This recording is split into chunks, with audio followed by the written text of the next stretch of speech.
Welcome back. Let's see here.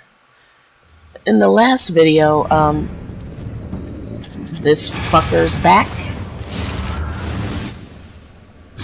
You magic-wielding little piece of shit. When I get my hands on you. Oh, can I leave? I remember this room. I'm not ready for this room yet. Well, I remember that in my first playthrough, that room behind that archway whooped my ass because there's some sort of fire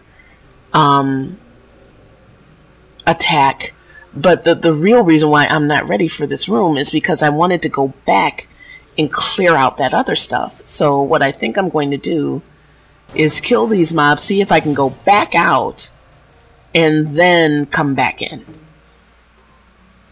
If I survive this, anyway. Okay, in the last video, I got discombobulated talking about archdemons. At one point, I think I said something to the effect like that if I killed an archdemon, I mean, and I want to explain where I was coming from with that. It said that in the joining that you take a sip of the archdemon's blood. Now, my first thought is we didn't get fresh archdemon blood.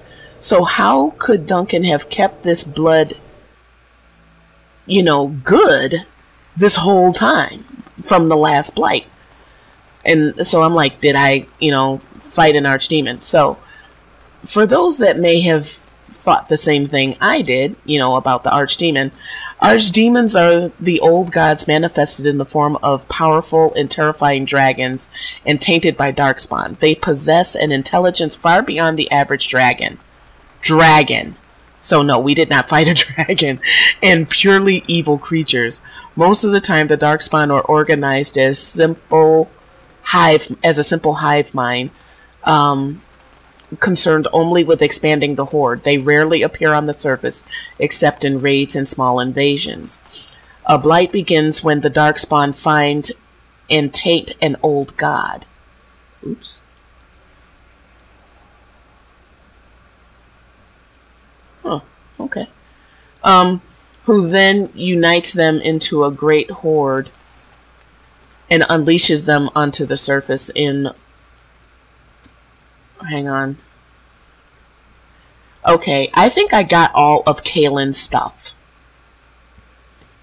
And that's what I'm looking for, is to make sure, because I have to get all of his armor. And I believe I got the love letters that if Logain was with us, he'd be pissed off about. But let's see here. Oh.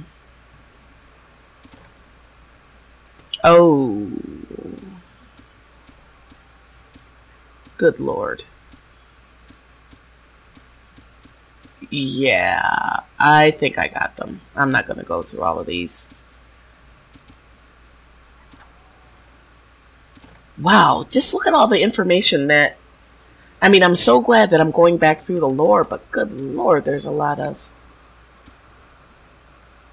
Because I wanted to make sure that it is documented in my story that Kalen was about to kick it with Celine.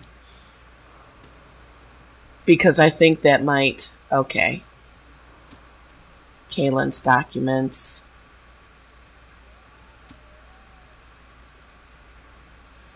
Wow, really? As a codec? Really? Okay, alright. So I just wanted to make sure that I got everything, and that's his tent, so I believe I did, so... I'll just take one last look and we can go around. Okay, now, what was I saying?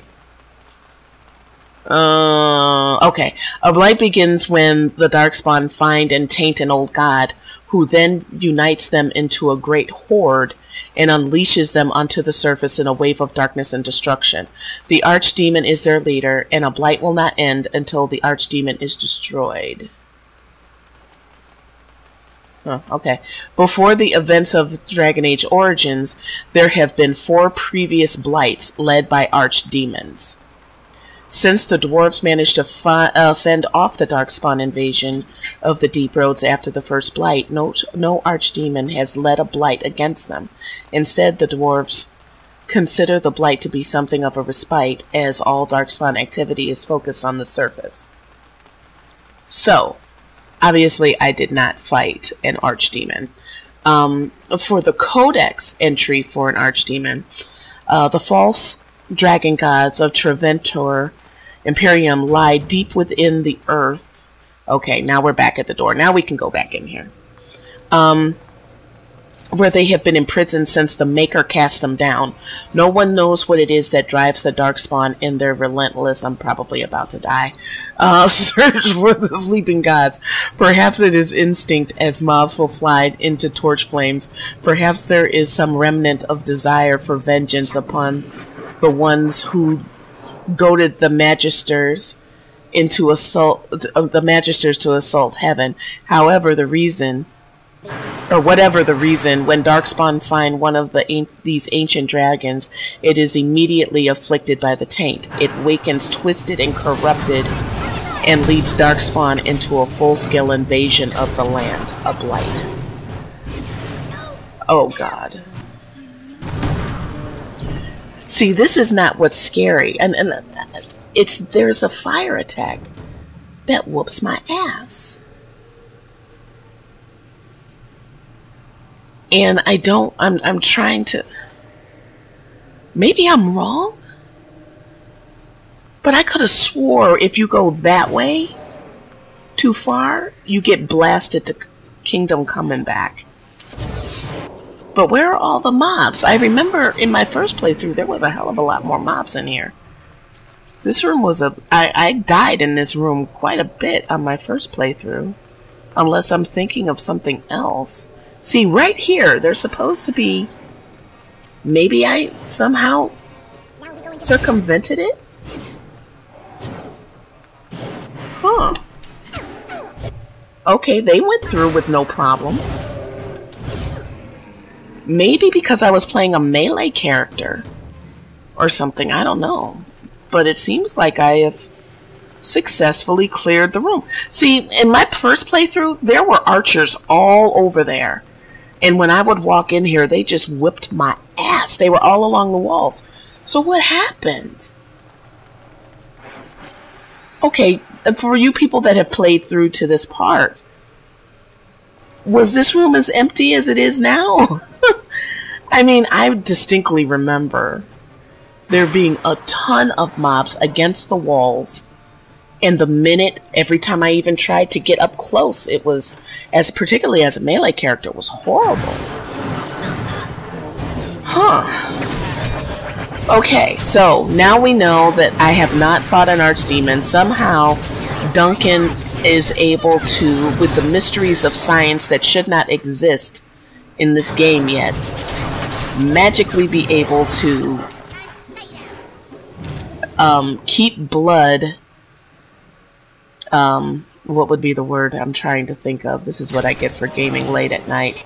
He's able to maintain that blood and keep it, you know, from turning, which makes no sense. But I guess with delirium, maybe it doesn't. I don't know.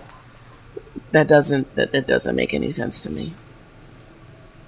But the old gods, the archdemon is a dragon, so somewhere along the way, Flemeth was able to see an archdemon to be able to get the power to be able to shapeshift into one, which makes her an extremely old, powerful witch to be able to do that. Because I remember Morgan saying that you have to be around the animal and understand the animal to be able to shapeshift into the animal. You can't just say, you know, one day I want to be a spider, and then the next day I want to be a wolf. I don't even want to imagine where that leads.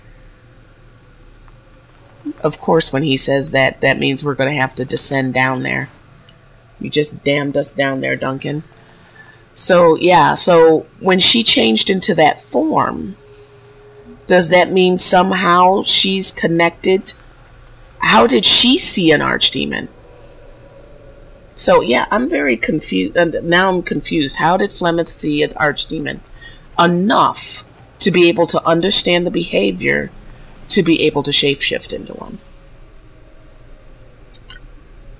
Because I distinctly remember Morgan saying she, for hours, I guess I'm not supposed to go in this door, studied the animal to be able to shapeshift into it. So since I have to go into hell, I guess this is a good place to end, because I can't get through this freaking door. Oh God, I hope I don't die down there. Okay, I will see you guys in the next one.